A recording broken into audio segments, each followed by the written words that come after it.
terrific to be in Townsville today. I care about this region and I'm willing to come here as often as it takes to talk with people, to answer questions. I'm in Townsville today because I was invited to debate Campbell Newman. He's running scared and won't come and talk with me and the people of Townsville about what matters. Townsville and this region are going to be a battleground for the state election. I'm here to fight for every single vote. I want people to know how much I care about this region. Campbell Newman thinks he's already got it in the bag and he's taking voters in this region for granted.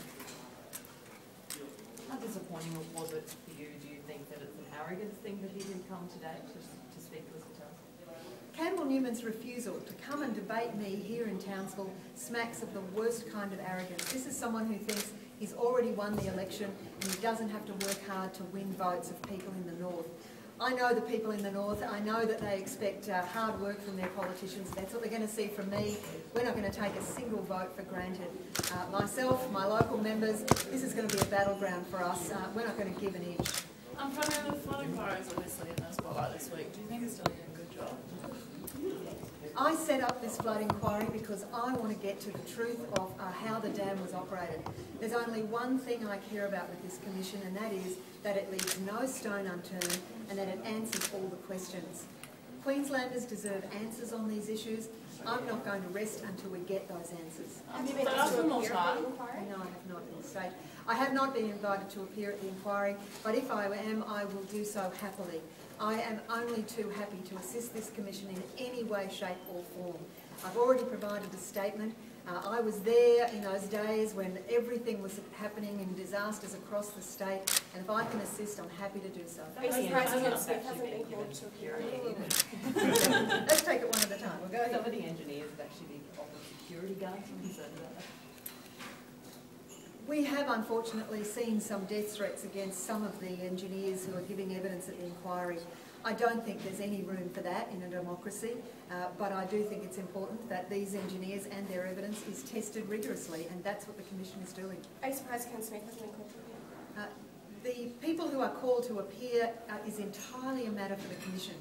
You know, commissions of inquiry only work if they are completely independent of government. That's what you set them up for. I set up the inquiry, I set it up independently under the legislation, I've given it all the powers it needs. It can call any witness it wants.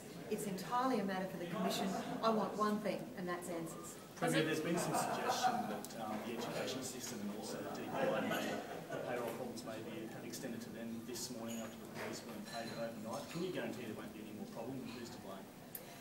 Unfortunately, the Commonwealth Bank that distributes payroll for the Queensland Government into accounts has had another problem overnight. I am very unhappy with the way the Commonwealth Bank is managing the government payroll. They have been called to a meeting with the Treasurer this morning and I want answers. I do have a guarantee from the Commonwealth Bank that everybody will receive their pay today. Today is payday. They have in the past paid some people overnight, and so some people have been used to getting their pay earlier than scheduled on the Tuesday. It's not good enough for the Commonwealth Bank to leave people in these circumstances. I've called them in and I want answers. Just back to the flood inquiry quickly. Have they asked for more time? Like, will it be extended? The flood inquiry has not asked for more time, and as recently as I think Monday, the Commissioner made a statement from the bench that she was confident that she would still meet the 16th of March deadline. Back to Kate. The town of St George is still in very grim circumstances. The waters are continuing to rise. We had expected them to peak yesterday, so seeing them rise continually is very depressing for people in town because it just prolongs the time that they will be in these circumstances and prolongs the time that those who have left will have to wait before they get back in. There are three things we're watching carefully in St George. Firstly, the water is continuing to rise, so a lot of houses are still not out of danger. Secondly, the weir in town is potentially suffering some structural problems, and we have engineers out there looking at that this morning. I should say that if part or all of the weir failed, it wouldn't so much affect the town, but it would see a very big flood surge go down to the properties south of the town, so we're watching that very carefully. And thirdly, the town sewage system is currently not operational because of the height of the water. So we cannot bring people back into town until that water drops and we can get the sewage system operational again. So very tough circumstances in St George, very grim times for this little town. Third time in 2 years, hundreds of people out of their homes and no end in sight yet. Back to payroll, there's complaints that people who offer services to Queensland Health also aren't getting paid or are being delayed in their payments. Are you aware of that? You mean people who aren't government employees? Yes. But are contractors? No, I'm not. And but I expect government agencies to be good customers, and if anybody has any particular companies that we want to bring to my attention, happy to have a look at it. Premier, insurance in North Queensland, we've had a number of forums in the last week or so. A lot of people are really struggling with strike insurance. What can the government do to try and rectify that? One of the things we learned out of last year's disasters was just how important it is to get insurance right. Insurance in Australia is regulated by the federal government, and there are a number of changes that will happen as a result of last year's disasters. Unfortunately for some people, those changes won't be in time for the circumstances that they suffered last year. I just say to everybody, one thing I learned is that not all insurance companies are the same. Some are going out of their way to help people, others are going out of their way to look after the company. So I just encourage people to shop around. Those insurance companies that are doing the right thing by their customers should be supported by the community. Campbell Newman's in Wide Bay today, and he's talking about small business and also the cost of living. Is there anything particular more you think you can do to maybe ease some of those pressures in places like Party Day in Bundaberg?